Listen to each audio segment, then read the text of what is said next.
pidato akan saya mulai dalam 3, 2, 1. Ketika mereka terlalu mengglorifikasikan bahwasanya kita tidak perlu ahli untuk menjadi Menteri Pendidikan, maka hal tersebut sudah terjadi saat ini, bukan? Bahwasanya setiap Menteri Pendidikan dipilih bukan berdasarkan ahli. Namun mereka tidak pernah menjawab pertanyaan kami. Maka mereka tidak pernah memberi bukti progresif seperti apa yang mereka tunjukkan sebagai menteri mampu untuk membangun masyarakat menjadi lebih baik. Anak-anak SD dapat pelajaran yang baik, anak-anak SMP dan SMA mendapatkan pelajaran yang rata, guru-guru yang bekerja sebagai Dewan Juri Kajapati. Hal tersebut membuktikan ketika sebagai Menteri Pendidikan yang dipilih oleh partai politik bukan orang yang capable untuk mengurus pendidikan Indonesia Dewan Juri Kajapati. Lalu yang kedua, mereka bebas dengan apa yang mereka katakan.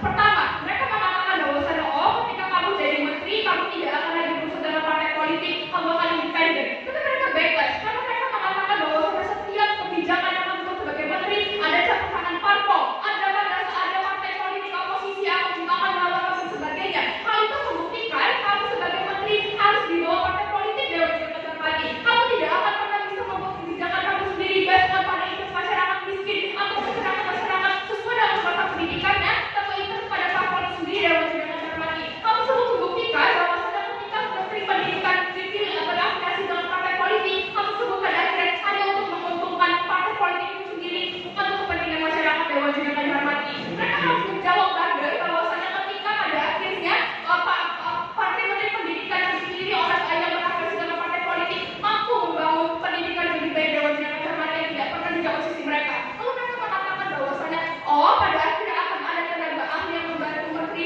Pendidikan dalam membuat kebijakan sehingga Menteri Pendidikan hanya membuat keputusan. Justru ketika kamu sebagai menteri tapi kamu sangat bergantung pada staf kamu, itu membuktikan kamu bukan menteri yang kapabel dan Juri Kajapati, kamu bukan menteri yang bagus. Mengapa? Sebagai Menteri Pendidikan yang bagus dan kamu ahli, harus kamu tahu kebijakan apa yang penting. Kebijakan pendidikan apa yang penting bukan bergantung pada staf kamu atau staf ahli kamu dan Juri Kajapati.